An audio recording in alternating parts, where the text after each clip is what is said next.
Ya, Assalamualaikum warahmatullahi wabarakatuh. Ya, mungkin hari ini kita akan membuat belajar tentang tutorial pemodelan jembatan. Kebetulan jembatannya ambil contoh dari proyek yang sudah pernah saya kerjakan seperti ini. Bentang 20 meter, 20,1 dengan gagar utama 800, 300, 16 dan 30, sistem IWF. Untuk diafragmanya IWF 350, 175, 711. Lalu ada plat beton tebal 20. Di sini kita pakai K300. Sebelumnya buka langsung subnya aja. Dari sini kita buka new model. Sebelumnya akan keluar grid seperti ini. Untuk disclaimer, hari ini kita mungkin akan belajar sistem pembebanan statik dulu. Jadi kita tidak akan memakai beban gempa di struktur jembatan atas kita. Kita akan pakai sistem statik, pembebanan statik yang dilalui oleh beban kendaraan biasa dan tanpa dilalui oleh kendaraan besar seperti truk dan lain-lain. Oke, kita langsung buat gridnya. Pertama, IWF ini sepanjang 300, maksudnya 0,3 meter, dan jaraknya 3,25 semua. Langsung ada terakhir 0,3 juga, sampai kita buat 20,1. Kita sini klik kanan, edit grid data, modify. Ini kita ke arah X, jadi ke arah X nya 20,1 kita buat dulu 0,3, lalu kita buat 3,25 ditambah 0,3, 3,55 ditambah lagi 3,25 jadi 6,8. Nah, setelah ini kita langsung add aja. Ini dia otomatis jadi 3,25. Nah, di sini 19,8. Kalau misalnya kita tambah 0,3 kan jadi 20,1. Jadi grid kita sudah seperti ini. Oke, ini kita 0. Kita delete aja untuk ketinggiannya. Untuk sistem Y-nya kita lihat di sini. Jarak antar gridnya adalah 1,25 sepanjang 5 meter total. Nah, kita edit grid data lagi. Sekarang ke sistem Y. 1,25, 2,5, 3,75, lalu 5. Oke, kita di sini oke langsung. Nah, ini kita ke XY, tapi lihat XY aja. Nah, jadi sistem grid yang kita buat sudah jadi. Yang akan kita modelkan, pertama adalah kita modelkan material. Asumsi kita pakai BJ37. Ini kita bisa add new materialnya. Kita pilih steel ASTM A992 ini. Kita pakai grade A36. Kita pilih grade 36 ini. Lalu kita modify jadi BJ37 namanya. Kita lihat lagi di sini kilogram meter. Ini beratnya 7850. Kita pilih Newton milimeter. Elastisitas dari baja sendiri adalah 200.000 MPa. FY-nya 240 leleh. Untuk FU minimum tensile stress 370 MPa. Yang putusnya pun sama. Lalu kita add material lagi untuk buat beton. Saya pilih New Zealand concrete. Di sininya kenapa saya pilih New Zealand, karena FC price New Zealand ini sama dengan Indonesia MPa. Kita pilih 25 MPa. 25 MPa itu setara dengan K300 beton ya. Nah, kita oke. Lalu kita lihat di sini UEF kita adalah 800 300 16 30. Maksudnya adalah ini tinggi daripada girder kita, ini lebarnya, ini adalah tebal webnya alias badan, dan ini adalah tebal sayap dari web. Oke, kita buat di sini aja milimeter biar mudah. Define, add new property, jangan lupa white fence, UEF 800 300 16 dan 30 ya. Kita pilih warna hijau misal. Oke, 800 300. Tebal web kita adalah 16 mili. Web kita adalah plannya 300 mili, 30 mili ya. Sorry, 30. Jadi seperti ini. Jangan lupa pilih materialnya kita yang sudah modelkan BJ37. Lalu oke. Lalu kita akan buat model daripada diafragmanya. 350 175 711 seperti tadi.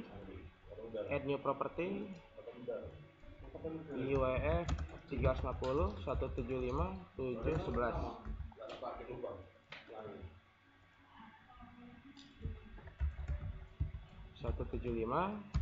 Lebar kita 175, tebal webnya adalah 7 mili, sayapnya adalah 11 mili. Kita pilih BJ37 juga. Kita bedakan warnanya jadi warna kuning misal. Oke. Tadi yang WF itu kita hijau ya. Oke. Kita oke dulu di sini. Untuk cara memodelkannya adalah kita pilih frame. Nah, ini kita tempatkan dari sini sampai, ini klik kiri dulu ya, sampai ujung sini 20,1 meter. Lalu klik kanan. Misalkan di sini tidak muncul, di refresh aja jendelanya. Misal kita refresh tampilan XY.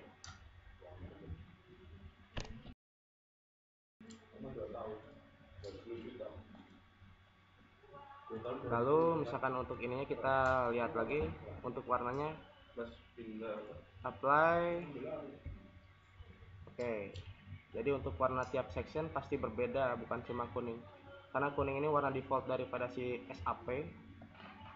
Seperti ini. Misal kita di 3D view-nya kita mau buat si tampilan 3D-nya, kita ekstrak aja. Seperti ini. Nah, ini dia sudah 3 dimensi. Seperti ini. Kenapa tidak dipotong-potong misalkan, padahal budget 6 meteran di lapangan aktualnya? Karena kita ingin mengetahui bahwasanya di sini dan di sini efek daripada momennya itu bagaimana di tengah bentang. Yang pertama itu, yang kedua adalah kita bukan pakai rangka baja tipe truss. Kalau di tipe truss kita akan rilis momen-momen yang tidak diperlukan seperti di batang diagonal. Karena kenapa tidak diperlukan? Karena pada saat pemodelan di rangka batang di truss system itu pakai sambungan baut alias pin-pin sistemnya. Bagaimana kalau misalnya di baja komposit ini? Sebetulnya kalau di baja komposit ini aktual lapangan pasti pakai di sini pasti ada sambungan web dan sambungan flange di sayap bawah dan atas ya. Tapi sambungan web dan flange pada baja komposit ini sudah mengakomodir momen yang akan terjadi gitu. Jadi makanya pemodelan frame-nya dari titik 0 sampai 20,1 tidak putus. Oke, lanjut. Kita untuk cara ininya kita bisa gambar satu-satu lagi seperti tadi, atau dengan cara kita klik ini lalu kita replicate dengan Ctrl R ke arah Y sepanjang 1,25 tadi. Sepanjang 1,25 kita replicate ya. Sebanyak 4, ada 1 2 3 4 ya. Seperti ini.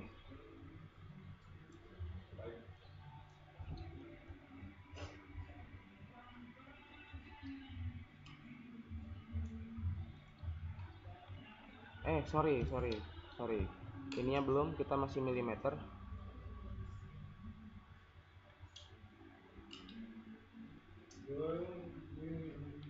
Sorry,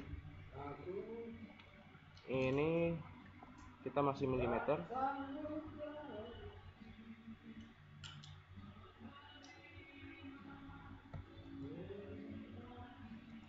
Kita ganti dulu di sini jadi kilogram meter misal. Lalu kita buat lagi tadi seperti biasa dari titik 0 sampai titik 20,1. Nah, ini seperti udah ada, cuma belum ke refresh. Kita kontrol R tadi. Lalu jaraknya adalah 1,25 meter dengan 4 grid yang tersisa. Kita oke ya. Nah, seperti ini.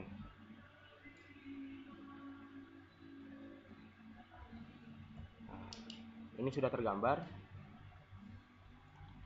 Di tampilan 3D-nya juga sudah tergambar seperti ini. Lalu kita akan menggambar namanya diafragmanya di 0, maksudnya di 0,3 di sini, grid 0,3. Di tiap-tiap gridnya kita gambar diafragma. Oke. Pemodelan seperti tadi. Kita pakai WF 350. Jangan salah WF-nya. Dari sini kita putuskan di sini.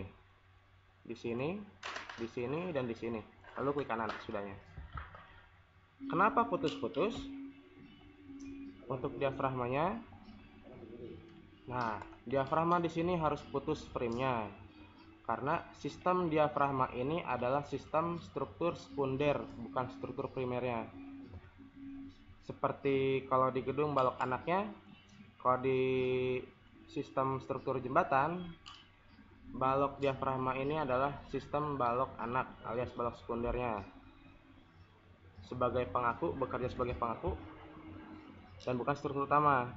Lalu bagaimana kalau misalkan struktur utama dan struktur WF dan WF misal ketemu, mana yang harus dipotong? Yang harus dipotong itu adalah struktur sekundernya, bukan struktur primernya seperti ini. Nah, karena di sini struktur primernya adalah balok gelagar ini, yang hijau ini, WF 800, dan balok sekunder, struktur sekundernya adalah yang warna kuning ini, maka yang warna kuning ini yang bekerja sebagai diafragma harus diputus. Oke. Nah, lalu kita seperti tadi, kita replicate aja sepanjang 3,25 meter. Sebanyak 1, 2, 3, 4, 5, 6 balok, 6 grid ya, ke arah X. 3,25 sebanyak 6 meter. Oke, kita okekan di sini.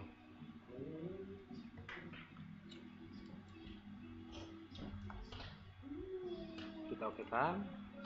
Nah, seperti ini. Sistem strukturnya sudah jadi. Saya nggak mau melihat X-nya, misalnya shock axis-nya. Saya matikan aja. Kita tinggal lihat berapa tebal daripada balok platnya. Tebal platnya berapa misal. Sorry, di sini tebal platnya itu adalah yang dari sini 0,2, berarti 20 cm. 20 cm tebal plat. Kita modelkan dulu di sini define, section properties, area section. Ini kita pilih shell, add new section aja. Misalnya di sini namanya plat 20. Ini ada shell thin, shell thick, plate, dan membran. Perbedaannya adalah kalau struktur shell ini asumsinya dia bisa menerima beban dari vertikal dan horizontal, lateral. Kalau struktur plate yang ini dia tidak bisa menahan beban lateral. Jadi asumsinya platnya tidak bisa mentransfer dari gaya lateralnya. Kalau struktur membran, sistem plat membran, dia tidak bisa menahan vertikal dan horizontal. Asumsinya adalah beban-beban daripada plat yang tadi bekerja di atas plat ini langsung ditransfer ke struktur-struktur balok di sampingnya. Resikonya adalah pasti struktur yang di sini akan semakin membesar, yaitu dari judgement sendiri daripada owner dan perencananya. Kalau misalkan dengan budget yang tidak terbatas, ya kita pilih membran nggak masalah. Cuma kalau misalkan kayak kita punya budget terbatas dan kita juga pelaksana serta pengawasnya kita bagus, kita pilih sel. Kalau misalkan kita punya budget terbatas dan pelaksananya juga kurang bagus, kita pilih flat gitu judgementnya. Ini kita pilih 0,2, bendingnya pun 0,2, material name nya kita buat yang tadi 25 MPa. Oke, langsung oke aja di sini. Cara membuat struktur daripada plat ini adalah seperti ini. Ada plat di sini ya. Plat di sini, di atas sini bekerjanya. Dan ini ada ternyata ada offset di sini 0,5 dan 0,5. Berarti gimana kita buatnya adalah klik edit grid data tadi, klik kanan modify, lalu ke arah Y-nya kita buat di sini minus 0,5 dan ditambah 0,5 ya, jadi 5,5. Kita oke. Nah, seperti ini. Ini sudah jadi.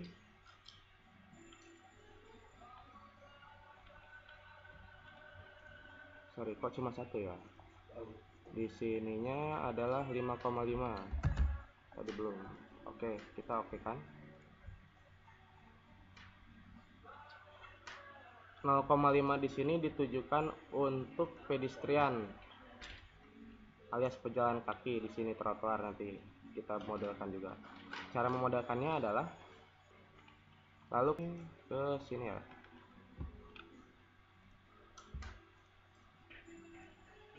Nah, dari sini ke sini nih. Ke sini. Ini untuk trotoar. Lalu dari sini ke sini juga. Lalu plat ketiga, plat keempat, ini plat kelima, ini plat keenam. Seperti itu. Untuk merefreshnya kita pilih XY lagi, karena tampilan awal kita XY ya.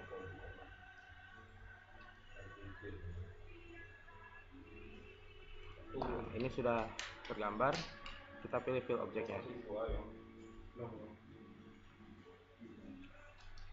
Nah, seperti ini sudah tergambar. Kalau di tampilan ininya belum ada, kita sini fill object, lalu kita buat ekstra tetap. Ini oke.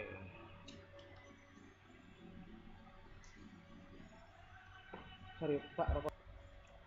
Nah, di sini ada yang aneh. Di sini kalau kita lihat dari 3D-nya, sistem plat kita itu di tengah. Seharusnya plat kita disimpan di atas sini. Di atas ini.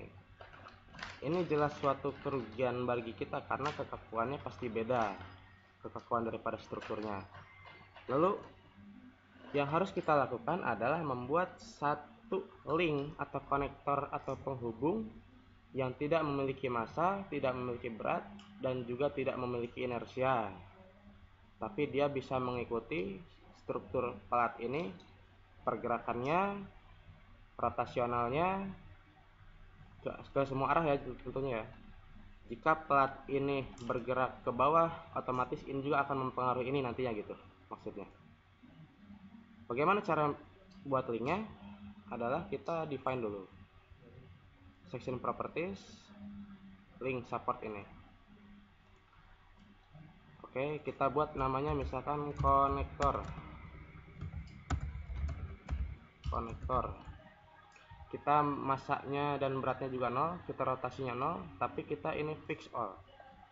Jadi asumsinya adalah kemanapun plat nanti bergerak, otomatis struktur bawahnya juga akan mengikuti pergerakannya gitu, termasuk juga rotasinya. Kita oke kan? Oke. Nah, sekarang bagaimana cara kita memindahkan ini? Kita milimeter dulu biar enak. Nah, jarak antara ini plat ini pasti jatuh daripada section as-nya, as strukturnya. Karena default daripada SAP pasti memodelkan di as struktur ya. Caranya adalah kita pindahkan dengan pilih platnya semua. Nah, masalahnya adalah sepanjang apa kita memindahkan itu agar dia bertumpuk di girder utama kita. Adalah setengah dari tinggi girder utama dan setengah dari tinggi daripada plat kita. Tinggi girder utama kita itu adalah 800 mili, berarti 400 untuk setengahnya, dan tebal daripada plat kita adalah 20 cm alias 200 mili, maka kita setengahnya itu tambah 100 ya. Nah, kita pindahkan setinggi 500 mili ini. Caranya adalah kita klik semua plat yang tadi sudah, lalu Ctrl Move data Z nya 500 mili. Kita oke kan. Nah, seperti ini. Nah, ini sudah hilang nih. Nah, kita lihat di 3D nya ya. 3D nya sudah berubah gitu. Dari tampilan 3D nya, plat kita sudah bertumpu di sistem struktur girder utama kita. Dan ini yang kita harapkan, seperti ini. Lalu apakah sudah beres misalkan gitu? Ini belum beres.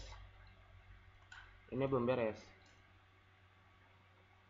Nah, karena apa? Karena kita tadi belum memasang link properties kita di sini. Coba kita, ini kan masih tampilan 2D yang sebelah kiri kita 3D kan aja. Kita buat 3D nya. Nah, seperti ini tampilan 3D nya. Kalau misalkan kita hilangkan si axis nya,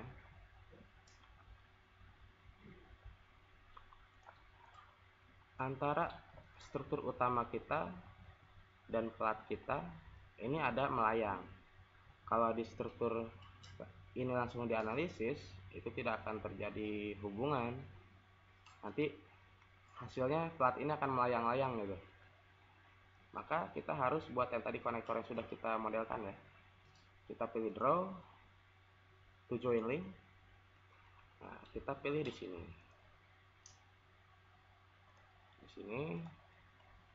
Di sini yang kita akan hubungkan. Di sini juga. Di sini juga. Nah, di sini juga. Kita akan menghubungkan ini sampai 20,1 titiknya. Yang akan kita lakukan adalah klik lagi si link yang tadi barusan kita buat. Ada 5 link ya. 5 link ini. Nah, konektornya kita pindahkan. Kita ganti meter dulu, jangan lupa. Pindahkan, kita Ctrl R, replicate alias copy ke arah X panjang 0,3 dulu. Jumlah 1. Lalu dia sendiri akan berpindah. Nah, seperti ini. Nah, dia akan berpindah seperti ini. Lalu sampai seterusnya. Klik lagi yang terbaru. Lalu kita pindahkan jaraknya 3,25 sebanyak 1 2 3 4 5 6. Sampai sini 6 ya. 6. Jaraknya 3,25 sebanyak 6. Oke. Kita oke kan.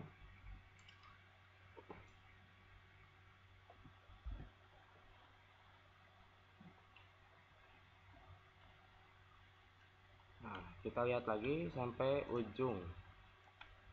Nah, tinggal di ujung sini kita buat lagi, klik lagi link yang tadi yang terakhir di sini. Nah, kita kliknya lagi. Ada 5 link ya, pas ya. Di sini 5 link selected. Oke, kita replicate. Jaraknya adalah 0,3 yang terakhir ya. Satu lagi.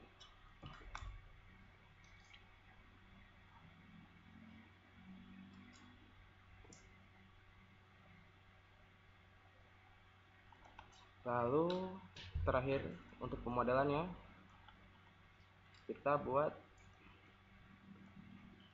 yang namanya di sini perletakan. Misalkan perletakan saya di 5 titik ini, saya buat sendi,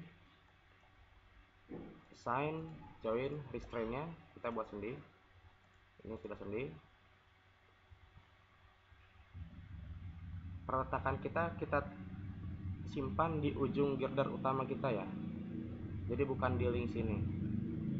Untuk sebelah lainnya kita pilih pakai roll. Mungkin teman-teman juga sudah paham ya kenapa di jembatan strukturnya adalah sistem sendi roll, bukan sistem sendi-sendi. Mungkin ada sistem sendi-sendi jika di kasus-kasus tertentu gitu. Jadi di sininya roll, assign, join, roll ya. Jadi hanya transaksi ke arah 3 alias ke arah atas dan bawah gitu. Tapi seperti ini. Oke. Ini pemodelan kita sudah jadi. Jangan lupa kita save dulu. Jangan lupa. Misal kita di save-nya di sini ya, misal kita di sini sub misalkan ya, atau coba. Nah, ini sudah save. Selanjutnya adalah kita akan buat pembebanannya. Dari pembebanan kita akan bersumber dari SNI 1725 tahun 2016, lalu SNI 2833 juga. Itu sistem pembebanan gempa untuk jembatan. Oke, kembali lagi ke video kita selanjutnya dari Bangun Nusantara terkait dengan belajar struktur jembatan ya. Jembatan komposit dulu. Kita sudah buat pemodelannya. Yang selanjutnya akan kita lakukan itu adalah definisikan beban. Beban itu dari SNI sini ya, SNI 1725 tahun 2016. Ini kebetulan masih berlaku. Kita akan lihat beban apa saja sih yang ada di jembatan. Lalu kombinasi apa yang akan kita buat gitu. Kalau dari kombinasi pembebanan jembatan itu dan faktor bebannya, kita ada faktor MS, MA, TA, PR, PL, SH. MS ini adalah berat sendiri struktur, MA ini adalah berat mati tambahan, TA ini adalah tekanan tanah, PR ini adalah gaya prategang, PL itu adalah, lupa saya, kalau SH ini adalah susut, faktor susut, TT ini adalah beban hidupnya, beban truk, TD ini adalah beban lajur, D, TB beban rem, TR dan TP alias pedestrian. Ini juga ada EU. Ini faktor suhu ya. Kita nggak pakai inilah. Untuk kasus sekarang kita nggak pakai EWS. Ada EWS ini adalah beban angin struktur. Ada EWL juga, beban angin pada kendaraan, beban angin hidup, dan lain-lain gitu ya. Bisa dipelajari di SNI 1725 tahun 2016. Nah, ini SNI-nya.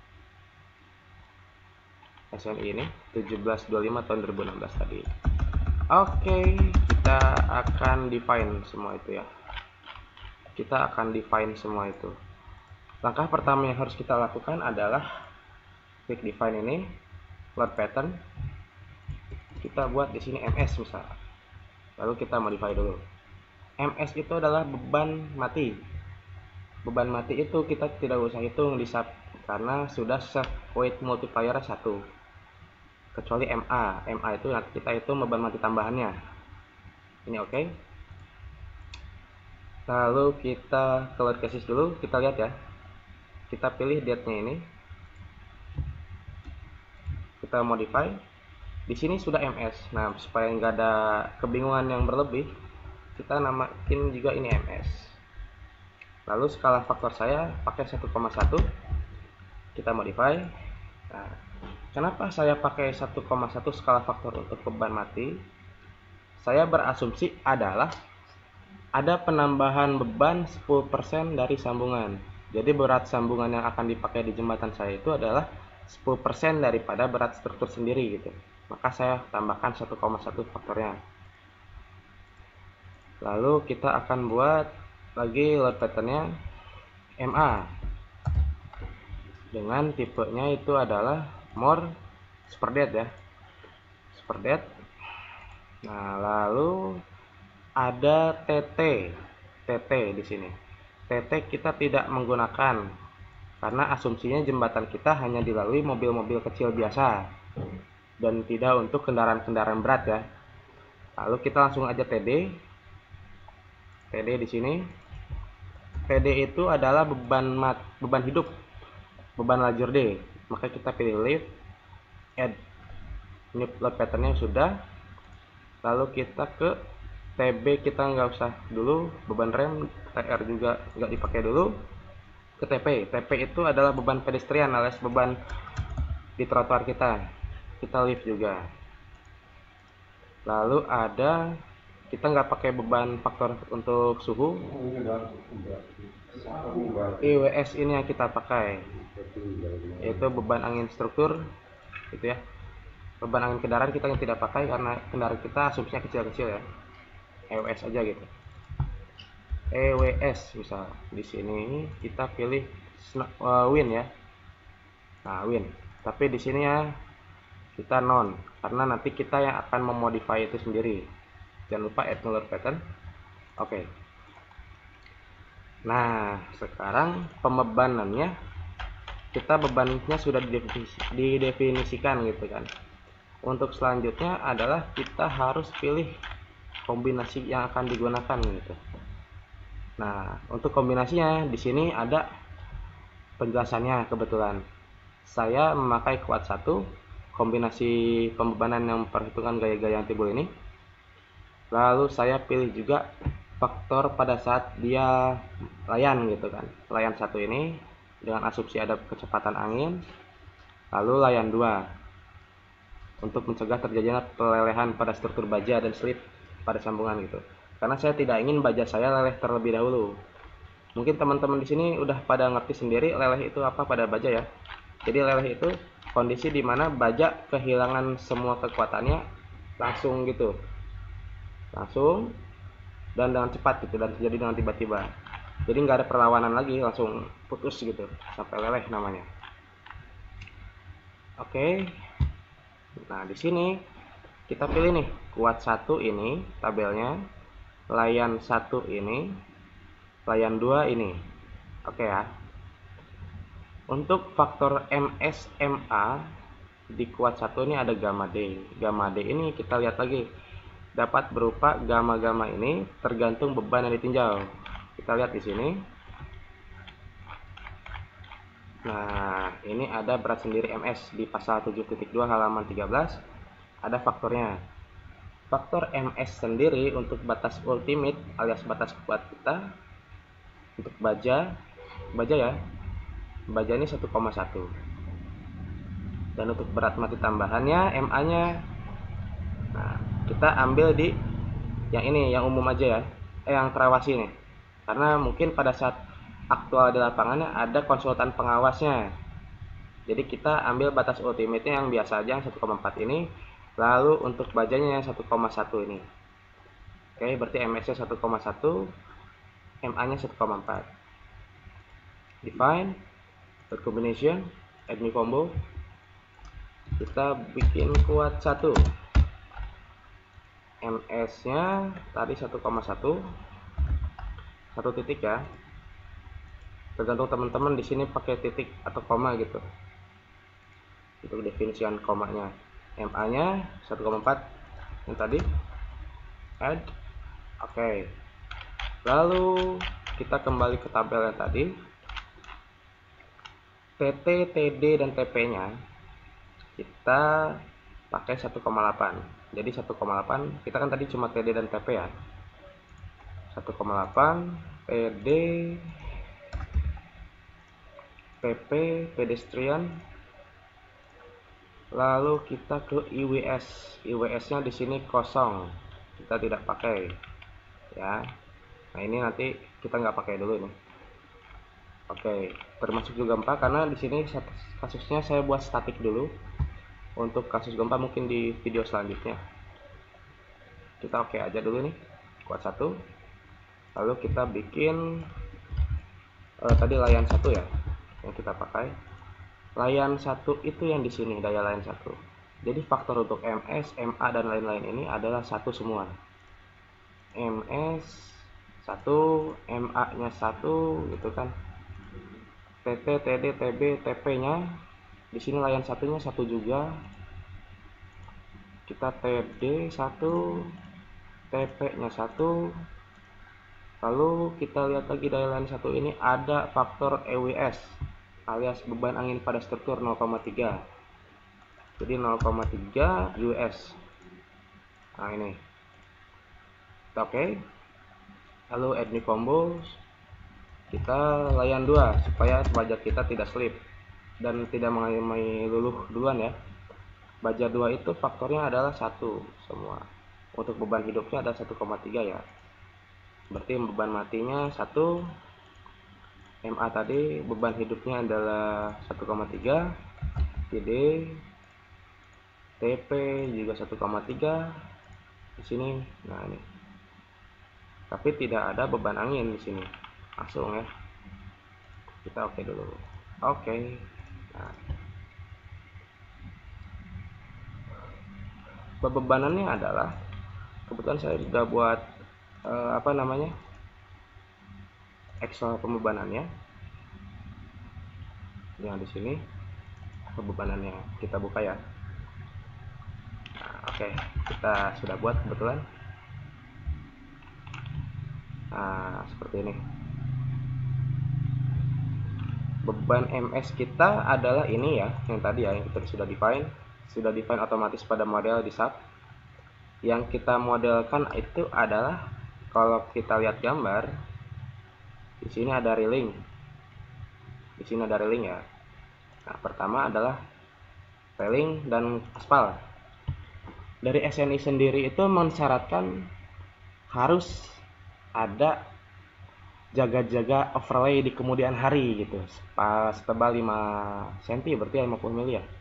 Nah, untuk pelapisan kembali di kemudian hari kemudian ditentukan lain oleh instansi yang berwenang gitu, kecuali lapisan ini harus ditambahkan pada lapisan permukaan yang tercantum dalam gambar rencana.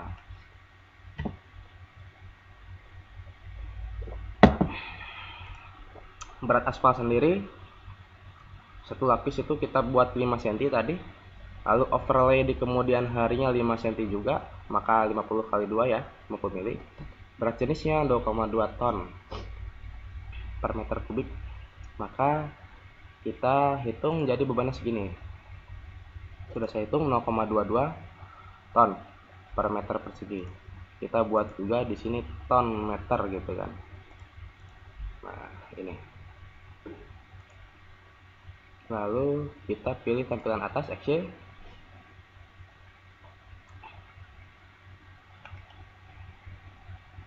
Oh, sorry.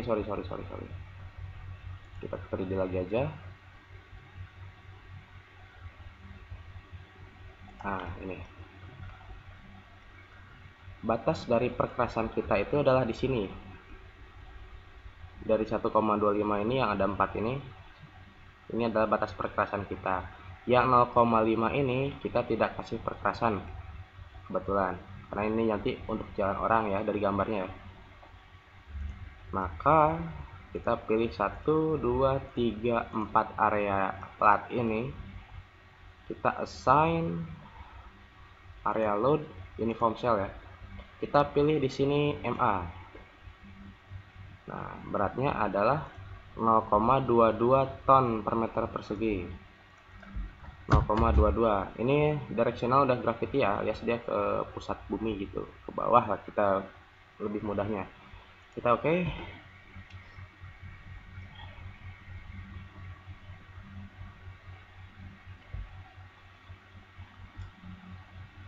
Nah, ini sudah masuk bebannya, beban aspal perkerasan. Lalu kita juga punya beban railing. Beban railing ini tadi sudah saya hitung juga. Ada 9 titik, lalu kita buat titik ini per titiknya adalah 0,0375 ton ya per titiknya. Kebetulan ada 9 titik di sini, di sini, di sini, di sini, di sini, pilih 7, 8, 9 ya, 9 poin ya. Lalu di sebelah satunya juga kita pilih. Ada 9 poin juga yang akan kita define railing. Oke, beratnya adalah 0,0375. Assign join load, kita beban titik ya, MA. Nah ini minus 0,0375. Kenapa di sini harus minus? Karena tidak ada pilihan daripada load directional. Maka asumsinya force ke arah global Z ke atas itu minus dan plus gitu kan sistem koordinatnya. 0375 ya. Kita oke nih. Maaf tadi ada gangguan. Beban daripada railing MA ini ada di sini. Seharusnya kan memang di sini ya. Cuma untuk mempermudah dan mungkin beda sedikit aja gitu. Jadi sedikit tidak masalah lah gitu. Oke, kita lanjut pemodelan kita. Bebannya untuk beban D sendiri itu adalah beban lajur D, ada beban BTR alias beban terbagi rata. Beban terbagi rata itu yang di sini di seluruh area plat. Lalu ada beban garis terpusat di sini yang membagi seperti kue ya, pemotongan kue ya. Beban D ini termasuk dari fungsi daripada bentang. Jika bentangnya kurang dari 30, kurang dari sama dengan 30 ya, bebannya itu 9 kPa. Jika lebih dari 30 ada persamaan ini. Maka kalau misalnya kita 20,1 meter, kita ambil 9 kPa aja. kPa kita pilih lagi kilonewton meter ya. Beban D ini adalah beban kendaraan. Kita pilih di plat. Di plat ya. Kita pilih platnya aja, jangan sampai keklik si frame ya. Assign area load uniform cell. Kita pilih TD. Ini 9 kPa ya. Oke, kita oke kan.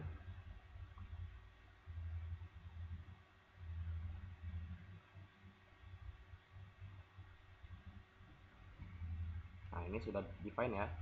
Jangan lupa di save.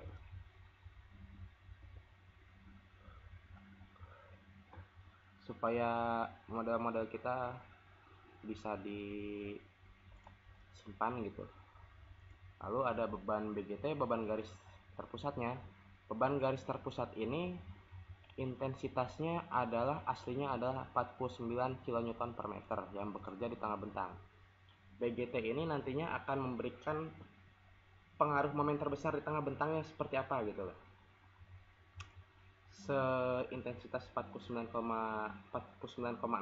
kN per meter ini ya. Tapi di sini harus diperhatikan ada yang namanya faktor beban dinamis. Faktor beban dinamis itu adalah ini dari pasal 8.6 ya. Dari pasal poin 6 itu bahwasanya beban statis truk rencana harus diperbesar sesuai dengan FPD. Gaya sentrifugal dan gaya rem tidak perlu diperbesar. Faktor beban dinamis tidak perlu diterapkan pada beban pejalan kaki yang TP tadi atau beban terbagi rata. Jadi BTR kita yang 9 kPa tadi nggak usah dikasih faktor beban dinamis ya. Nah, komponen yang ada ini. Nah, oke ya. Di sini juga dijelaskan bahwasanya besarnya BGT dari pembebanan lajur D, beban garis terpusat kita yang 49 kN per meter, dan beban roda dari pembebanan truk harus cukup untuk memberikan terjadinya interaksi antara kendaraan yang bergerak dengan jembatan dikali dengan FBD. Di sini sampai paham ya, sampai di sini pada paham ya. Jadi kenapa harus dikali dengan FBD? Karena ada pasalnya gitu. Untuk memberikan interaksi di struktur kita. Lalu besarnya ini kita bisa lihat di tabel ini aja. Untuk di 20 meter mungkin di sini ya. Nah, FBD kita masih di 40% gitu. Maka kalau kita hitung 49 kN per meter ini,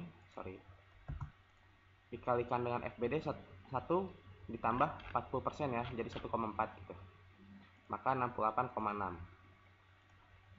Nah, kita define kilonewton per meter ya. Nah, kilonewton per meter ini kita define di sini, sorry. Ini kita platnya hilangkan dulu aja boleh. Di not in view supaya plat kita tidak kelihatan dulu ya. Nah, kita bekerja di tengah bentang, sorry. Kalau ini tadi panjang kita adalah 20,1, maka tengah bentang kita harus 10,5 berarti ya, kira-kira ya. 10,05. Nah, tengah bentang kita adalah frame ini. Nah, kita pilih dia bekerja di diafragma kita ya. Oke, frame load, distribute, kita pilih beban D juga. Beban D ini besar tadi 68,6 kN. 68,6 kN per meter. Arahnya gravity, kita oke.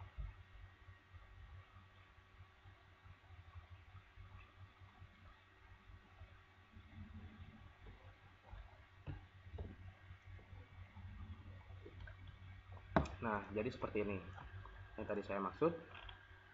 Di sini beban terbagi merata. Di sini beban garis terpusatnya tengah bentang. Nah, ini. Kalau kita aktifkan lagi sifatnya seperti ini. Jadi part kita terlihat lagi gitu ya. Oke, seperti ini. Asumsinya adalah harusnya ini bekerja di atas plat kita, jelas. Tapi pada model kita tidak menyalahi aturan juga jika di diafragma kita memodelkan si bebannya. Nah, ini seperti ini.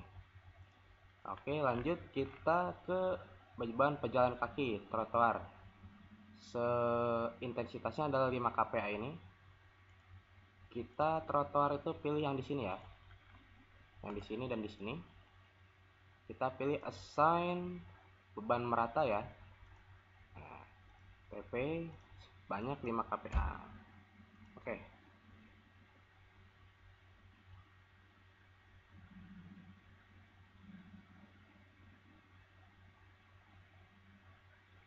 Nah, ini sudah kita modelkan bebannya. Lalu terakhir ada beban aksi lingkungan. Beban aksi lingkungan kita di sini adalah di pasal 9611 ini dijelaskan jika dibenarkan oleh kondisi setempat, perencana dapat menggunakan kecepatan angin rencana dasar yang berbeda ya. Nah, untuk kombinasi pembenahan yang tidak melibatkan kondisi beban angin yang bekerja pada kendaraan EWS. Kalau tadi beban angin pada kendaraan ini kan EWS ini kan struktur, kalau pada kendaraan ini kan EWL. Arah angin rencana harus diasumsikan horizontal, jadi dia menabrak struktur kita horizontal gini. Kecuali ditentukan lain dalam pasal 963 untuk pasal selanjutnya. Dengan tidak adanya data yang lebih tepat, tekanan angin rencana dapat ditetapkan dengan menggunakan persamaan ini. Kalau tidak ada. Nah, tekanan angin dasarnya, nah ini untuk rangka, kolom, pelengkung, balok, dan permukaan datar. Jadi ada angin tekan dan angin hisap. Mungkin teman-teman juga sudah paham ya yang namanya angin tekan dan angin hisap itu bedanya apa. Lalu kita hitung, maka kita pakai yang balokan ini ya, 0,0024. Tinggi struktur kita berapa, gelagar plus lantai kita. Nah, ini bentang jembatan kita 20 meter, asumsinya kan asumsi bersihnya ya, bentang bersihnya ya. Lalu kita kalikan aja, dan ini MPa ya satuannya. Lalu kena di sini adalah dibagi di titik buhul ya, kenanya 0,4267 lah. Ton, satuannya ton. Saya buat satuannya ton itu. Tapi kita hanya bekerja pada angin tekan aja karena kita punya baloknya struktur balok ya. Balokan. 0,4267 ton. Kita ganti di sini. Kita ganti ke ton.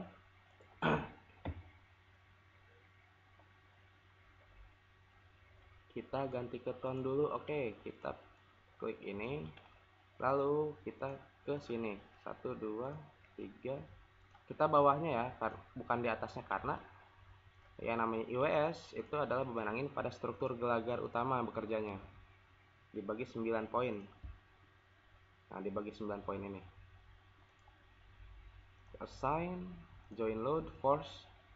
Di sini adalah IWS, bekerjanya ke arah Y, ke sana ya, ke arah sini ya, Y-nya ya. 0,4267 gitu. Nah, 4266667 gitu ya. Ya bisa kita asumsikan segini. Ton force namanya. Nah, ini sudah bekerja semua. Nah, sudah bekerja semua. Lalu langkah terakhir yang harus kita lakukan itu adalah siap-siap untuk analisa strukturnya. Kita save dulu. Nah, sudah di save, kita analyze, set analysis optionnya. Kita pilih space frame karena kita ada yang namanya pengaruh momen ya, pengaruh momen dalam 3 dimensi gitu. Kenapa space frame? Karena frame kita adalah sistem terbuka, bukan space truss. Kalau space truss itu dia antara angkanya tertutup gitu, saling menutup. Saya lupa, kita kesini dulu. Kita select design combos yang kita pakai, klik semuanya, add gitu loh. Ini kita matikan aja supaya apa? Supaya dia tidak otomatis di generate memberikan kombinasi sendiri ya dari kode yang kita pakai gitu. Nah, ini juga untuk ininya, betonnya kita pilih semua, kita oke juga. Terus kita analyze, run now ya.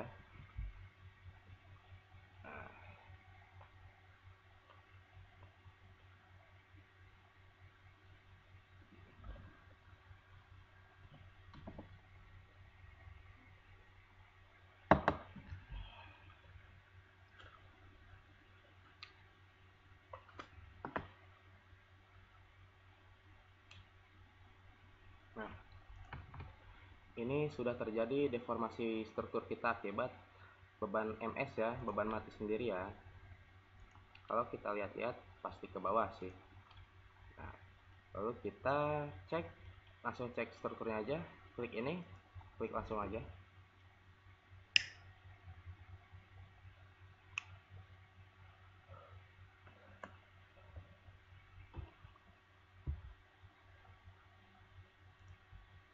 Nah, seperti ini.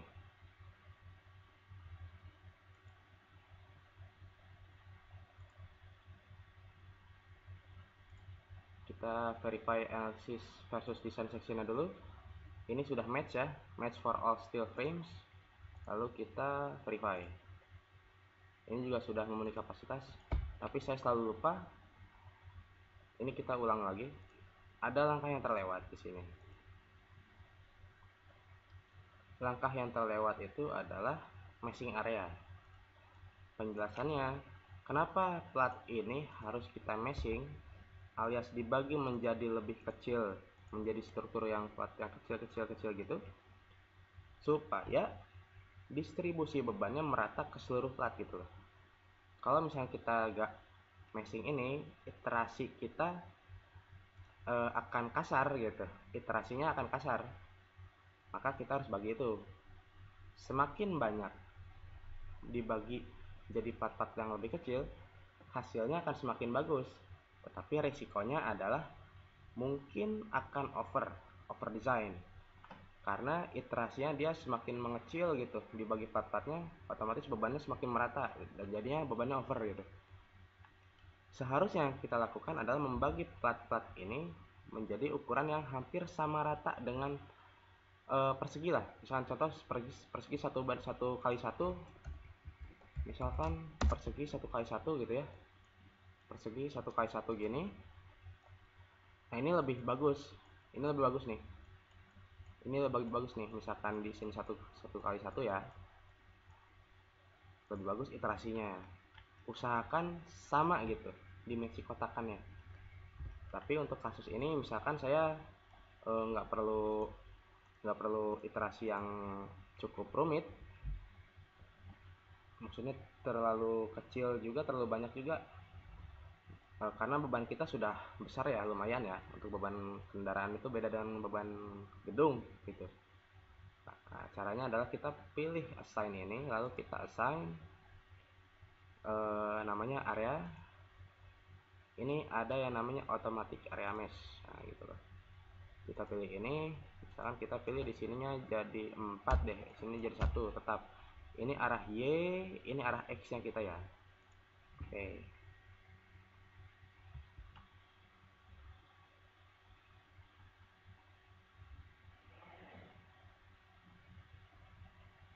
Oke, ini sudah dibagi. Nah, plat yang ini juga kita bagi ya. Kenapa saya ini terakhir? Karena dimensi plat yang di sini dan di ujung lever ini pas kan beda nih. Ini cuma 0,5, di sini cuma di sini 1,25 gitu. Nah, ini mungkin kita bisa bagi lebih banyak lagi. Kita automatic area mesh misalnya jadi 10 lah. Boleh misalkan.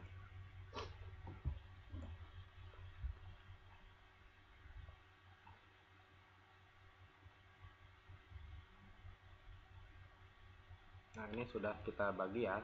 Jadi area mesh-nya kita save lagi. Lalu kita analyze, run analysis, run ya.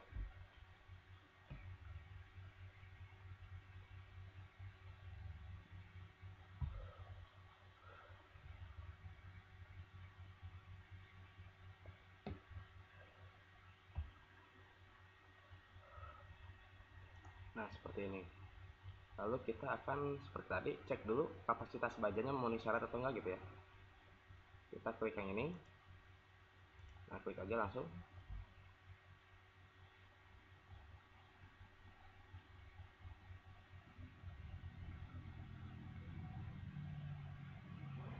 Nah, oke.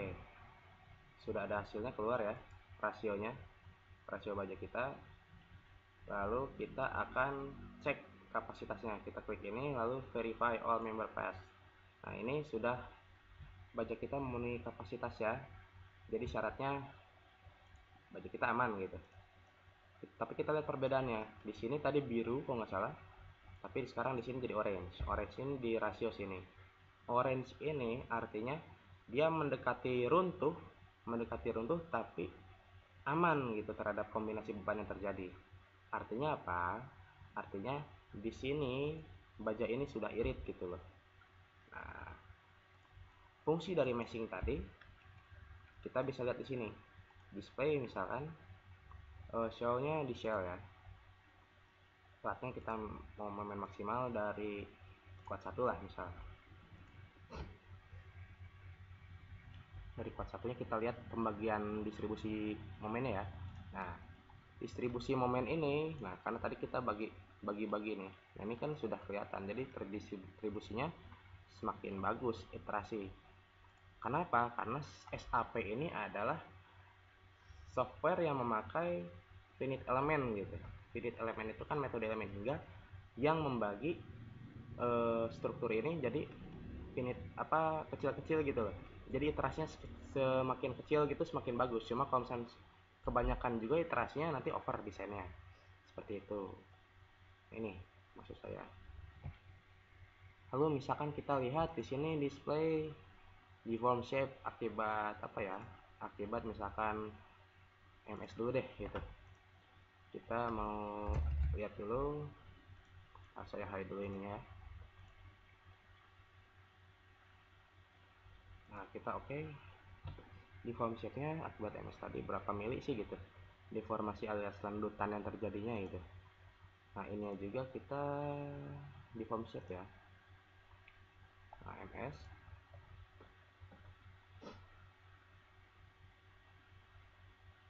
Nah, ini yang saya maksud dengan finite element method itu, alias metode elemen hingga. Jadi dibagi struktur kita menjadi kecil-kecil. Nah, itulah. Nah, kita lihat lendutan yang terjadi maksimum pasti di tengah bentang. Nah, dari sini nih. Kita lihat frame kita. Nah, di sini. Kita lihat nih di sini. Mungkin di sini ya. Berapa mili nih? Kita ganti dulu mili.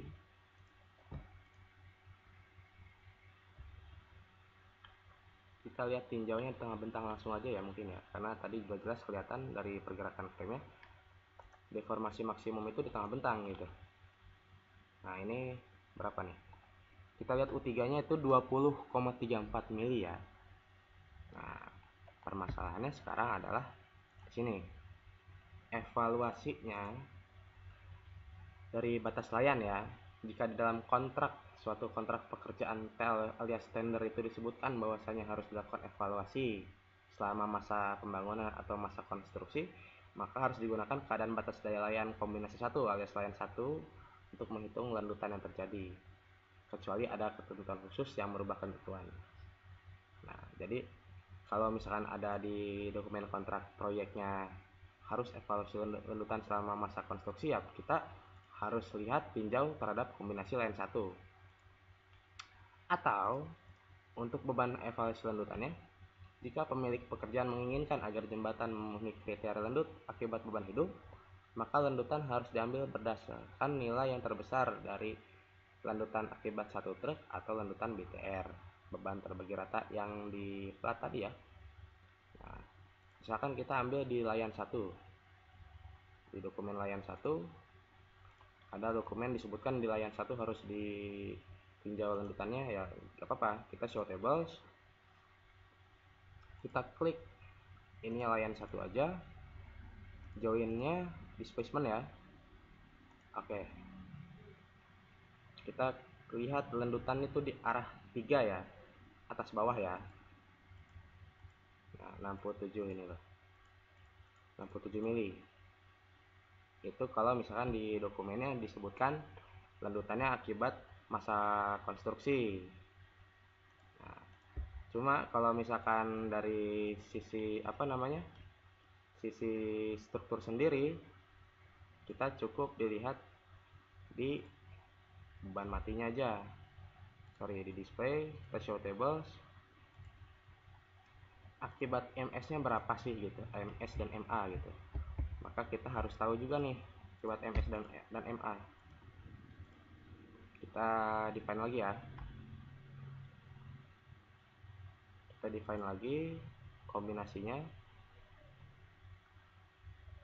Nah, kita define load combination, add to combo, misalkan landut MS plus MA misalkan. MS-nya 1, MA-nya 1 ya. Nah, sudah ini. Oke. Di sini kita tambah. Oke ya. Di sini juga kita tambah lah.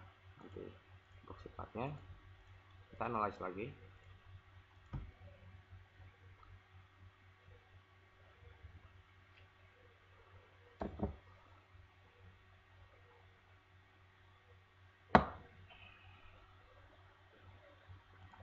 Oke. Kita sudah analisisnya, ini sudah beres. Langsung display aja. Display.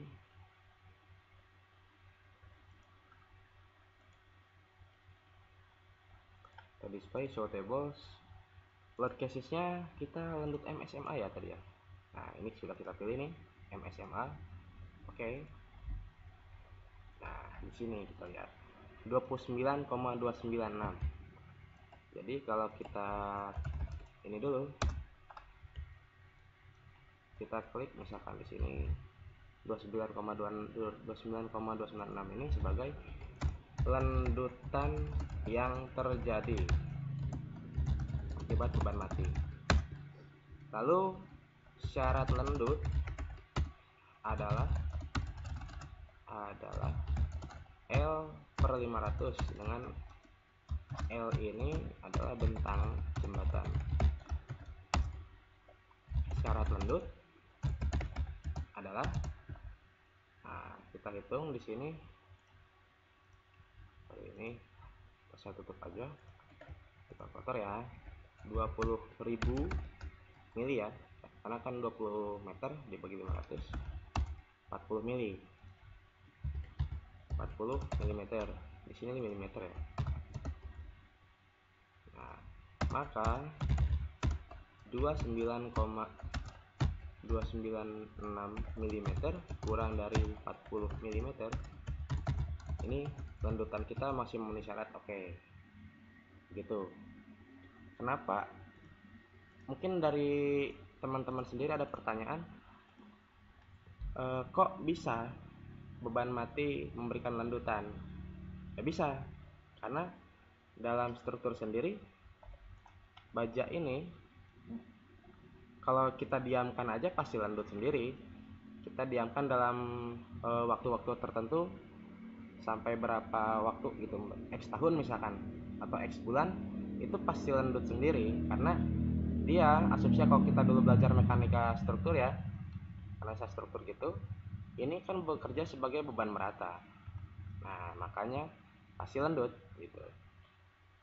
Lalu ada pertanyaan lagi mungkin di sini, kalau misalkan kita diamkan aja pasti landut, nah itu jelas suatu kerugian bagi struktur ya. Maka engineer harus justifikasi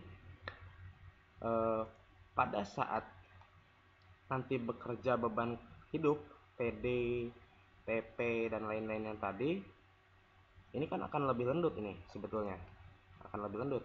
Maka perlu adanya pre-chamber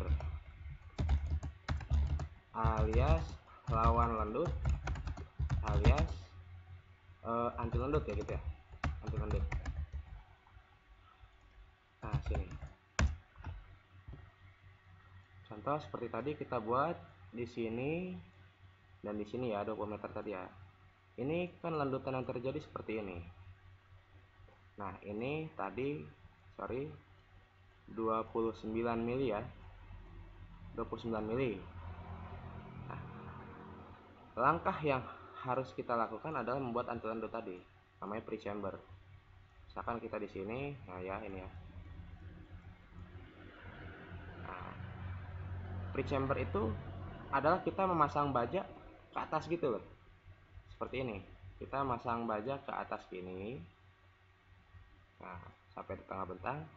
Jadi ke atas gini ya, kita masangnya ya, ke atas ini. Ini adalah pre-chamber kita. Maka kalaupun terjadi landut seperti ini, nah landutan kita itu akan terbantu tereduksi di sini dulu.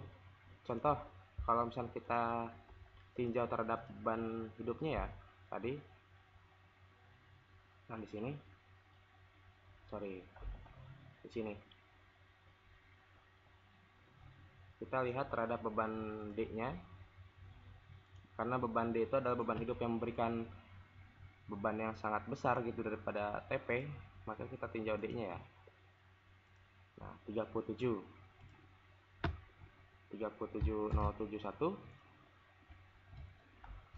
Nah kita buat di sini dulu lendut mati misalkan ya, MS plus MA. Nah, lendut hidup TD itu sama dengan misalkan tadi, nah ini 37. Maka lendut yang ini ya, tadi yang ini ya 29 ya, milimeter loh, milimeter, di sini juga milimeter, seperti itu.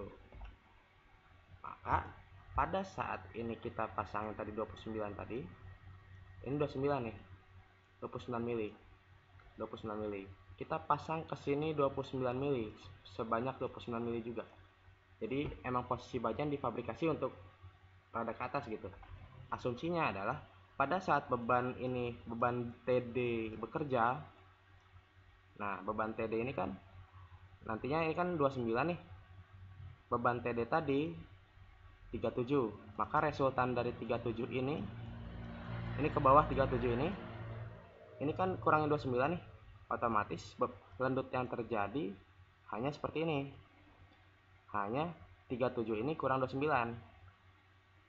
Anggaplah kita masang fabrikasi 3 cm, jadi 30 mili ya, mendekati 30 mili fabrikasi dari pre-chamber kita, alias 30 mili, nah, alias 3 cm, alias 3 cm. Nah, kita dipasang ke sini 3 cm. Kita, nah, gambarnya jelek ya. Nah, kita pasang di sini 3 cm tadi. Kalau bekerja 37 mili ini alias 3,7 cm. Nah, dia kan cuma lendutnya lendut ke sini. Cuma 0,7 cm. Nah, ini namanya rekayasa pre-chamber tadi. 0,7 cm adalah lendutan yang pasti terjadi. Sedangkan dari syarat lendut kita tadi masih ada 4 cm. Masih oke ya. Nah, itu kita rekayasa lendutan. Mungkin segitu aja dari Bangun Nusantara. Terima kasih. Semoga teman-teman pada paham, dan jika ada pertanyaan mungkin langsung ke IG aja ya. Ke Instagramnya di @bangunnusantara, bangun_nusantara.id. Terima kasih.